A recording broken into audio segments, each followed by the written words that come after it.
Hey, what is up, everybody? This is Stevie Breach coming to you here today. We're talking all about Ric Flair. Woo! Surprise of the day, and it's hard when you're talking about WWE to even talk about surprises. I am in my head still trying to get over the fact that this is a company that has released Braun Strowman and Bray Wyatt, two of the biggest names in the company within the last couple of months.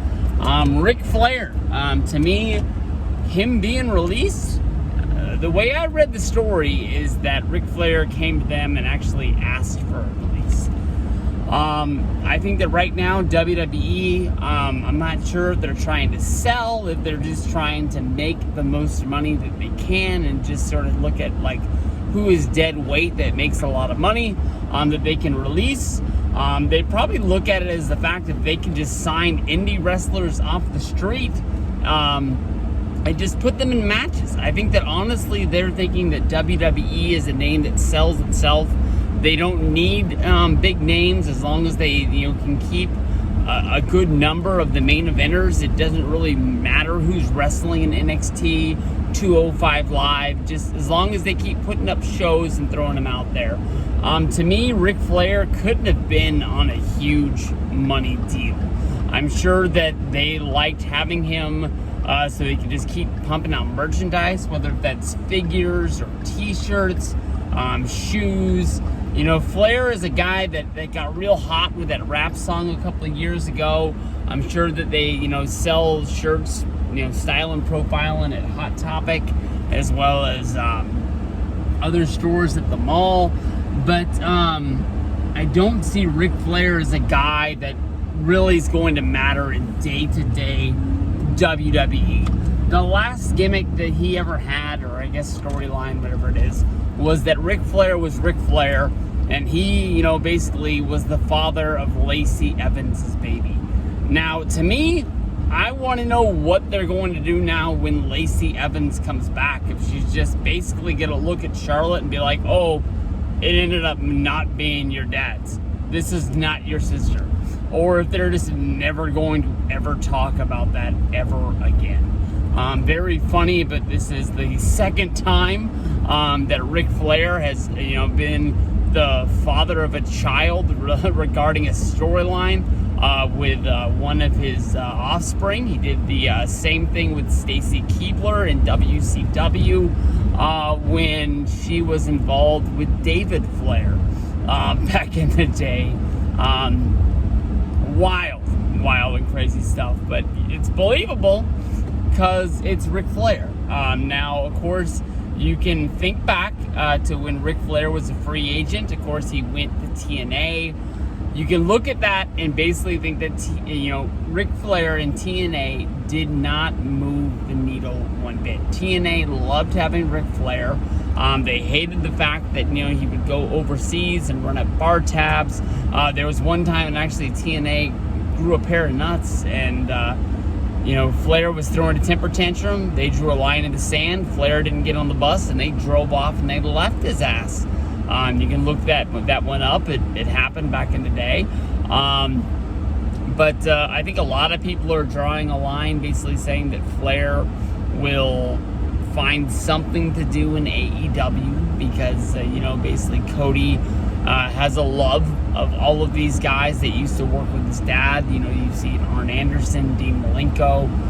You've got a good deal of the Horsemen's already involved. I don't know what Ric Flair does day to day for AEW, and I don't think that's a job that he's really looking forward to. Ric Flair definitely is a name in the business. He has a mind. He's done it all. He's seen it all, but I don't really know what his mind does to help today's style of wrestling. Can he look a guy in the eye and give him a pep talk that makes him dig down deep? Maybe. But I don't think he can do that on a day-to-day basis. It'd be fun if we saw basically Flair come into AEW and be some sort of a manager for Andrade, who just jumped in. But he just got a mouthpiece in Chavo Guerrero last week, which sort of honestly seemed like that's going to be full-time, not like it's going to be a one-time deal. But then again, I don't think Flair day to day helps anybody. It didn't help the storyline with he was managing Charlotte. It didn't help when he was, impregnating Lacey Evans. I remember that one time I think he Frenched Becky Lynch during a match, and he got in trouble for that. I think that was Becky at least. But I don't know. I think that honestly, I think Flair just sort of goes off. He might show up on an episode of AEW. I'm sure he does tons of conventions and things like that, but Flair was already doing that anyways. I don't know. I really don't think that this has a big deal effect. I don't see him going to AEW and being a guy. Hopefully they'll learn from the past. Everybody knows the story of when Flair went to Ring of Honor. At the time he was in debt, took a large amount of money for Ring of Honor, and then kind of got bored during the dates. He kind of did the same thing to High Spots back in the day. I haven't seen them bring him in for a signing, like one of those gimmick tables, but maybe they couldn't do that because he was under contract at WWE at the time. But of course, all throughout the pandemic, they've been doing the live sales on High Spots, and Flair would definitely be a name. They're doing one with Stone Cold Steve Austin. It might have already happened, honestly, now that I'm thinking about it.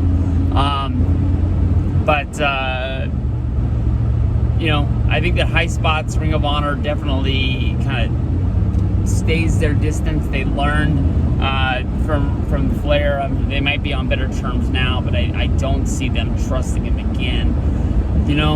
AEW, that's the big thing everybody's pointing at. Does Cody need another coach, another manager?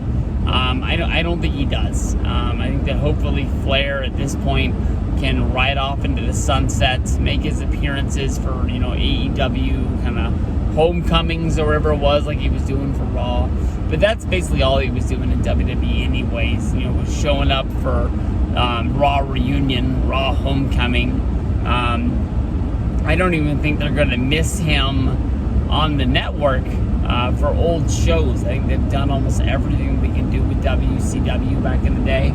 But then again, maybe there's going to come a point when they need him, and I think that honestly, if they called him, he'd take the call and he'd show up out of the respect for Vince, as long as it wasn't something that was just going to put him down. I think that he could still do a per date deal, come in, talk to the camera for a minute, even if they need him for the Hall of Fame or something like that. I think that they can do it. So I don't think this is the end of the line for Ric Flair in WWE. He's always had a relationship with Vince.